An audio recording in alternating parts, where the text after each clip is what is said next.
Hello and welcome. Today, we're doing something a little different. We're going on a visual journey through the 21st chapter of Proverbs. The goal here is simple, to use some really powerful, unforgettable images to help lock this entire chapter of wisdom right into your memory. Really think about it. What if you could remember these words, not just as text on a page, but as vivid scenes you can play back in your mind? That's exactly what we're going to do today, so let's jump right in. All right, so our first 12 verses, they really set the stage.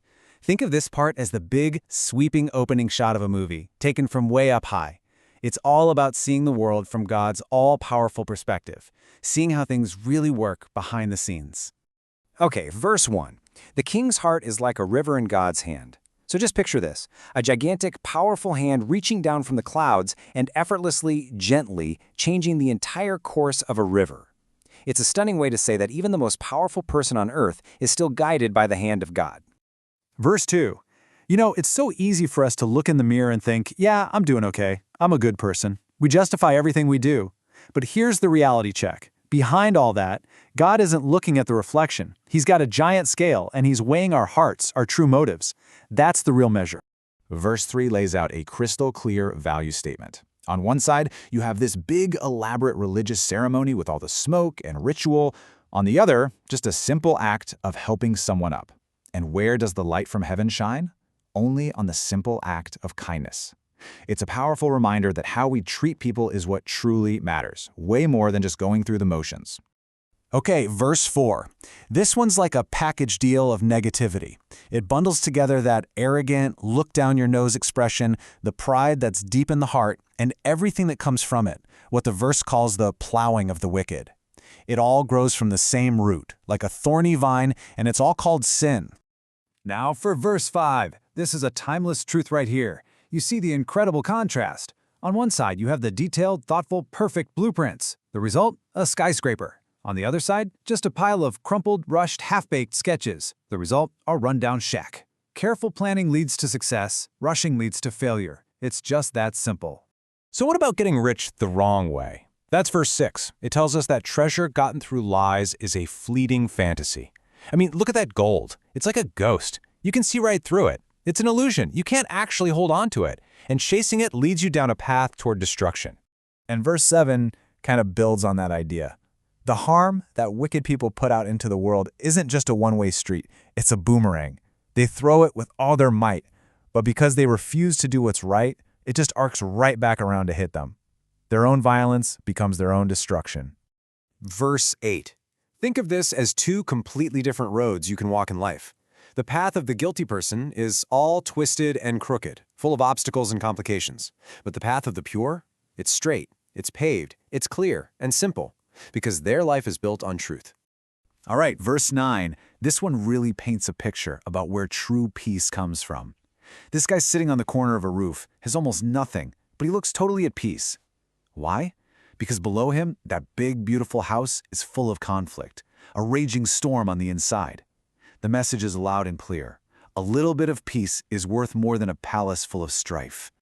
So what's actually going on inside the mind of a wicked person? That's what verse 10 is all about.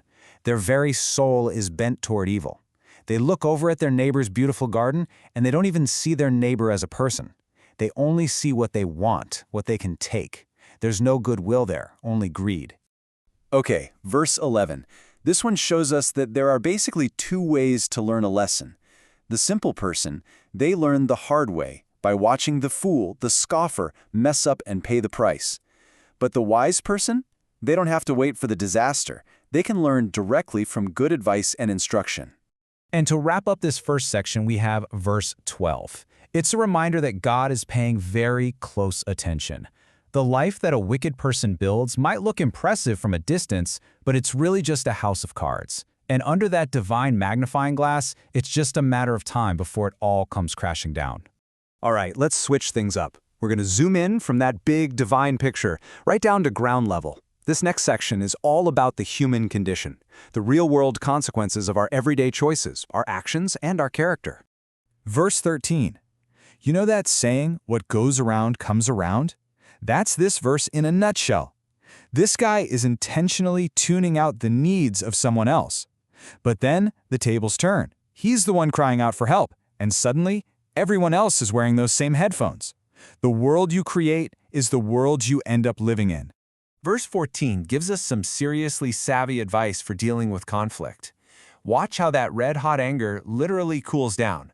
A private gift, something given quietly and discreetly, without any big show, has this incredible power to de-escalate even the strongest anger. It's all about quiet wisdom. Verse 15. It's fascinating, right? Justice lands differently depending on who you are. For a good person, seeing justice done is a source of genuine joy. It's like a bright light filling the room. But for those who do wrong, that very same act of justice is their complete and total undoing. Verse 16 gives us a really stark warning.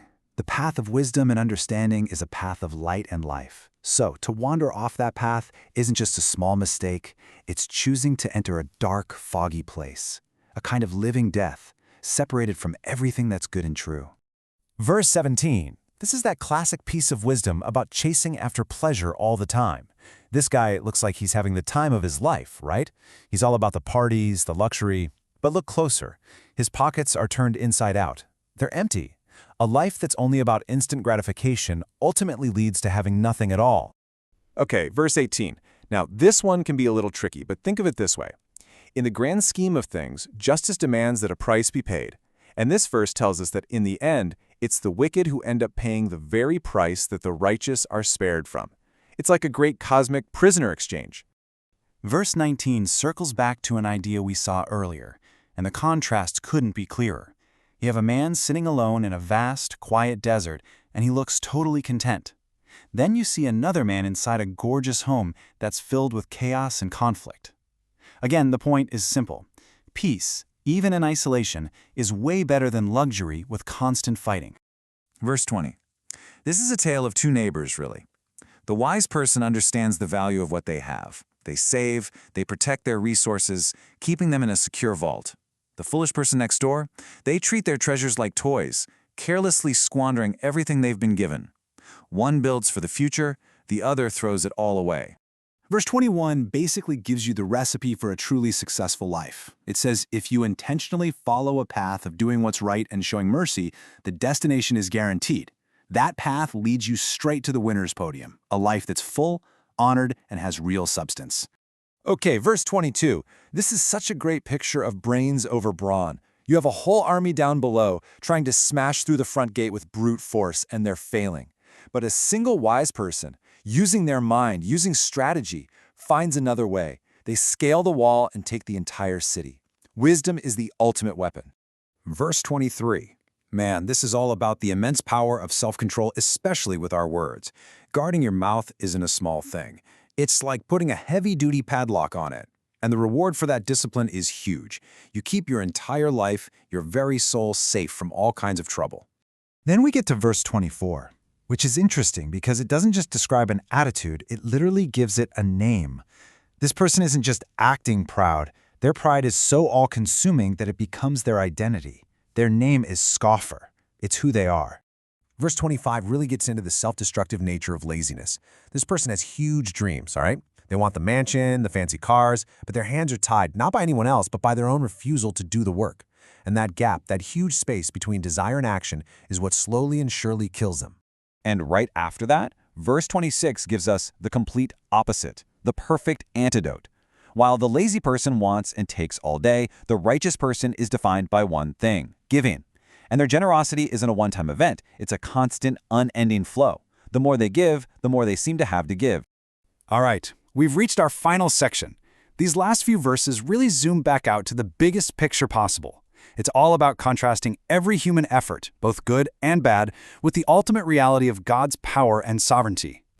Verse 27 brings us back to something we touched on earlier. Why you do something matters more than what you do.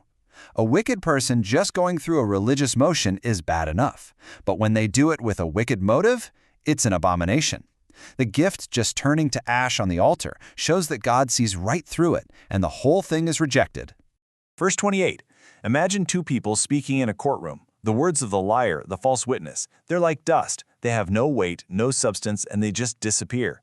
But the person who listens carefully and then speaks the truth, their words are like solid gold. They have weight, they last. Verse 29 shows us there are two ways to walk through life. The wicked person, when faced with truth, just becomes more defiant, more unchangeable. Their face literally hardens into stone. The upright person, by contrast, doesn't harden. They build. They establish their life on a solid, secure foundation. Then comes verse 30, and it's basically the ultimate checkmate. I mean, look at that chessboard. You can line up all of humanity's best strategies, our brilliant plans, our intelligence, our clever moves. All our best pieces are knocked over. Because when you're playing against God, there is no strategy that can win. His will is the one untouchable king on the board. And that all leads us to the very last verse, verse 31, which might just be the most powerful summary of the whole chapter. Of course, we have to do our part. We absolutely must prepare the horse for battle. We have to study, plan, and work hard. But we can never, ever forget where the victory actually comes from. Final outcome, the deliverance, the win, that comes from the Lord. That beam of light says it all.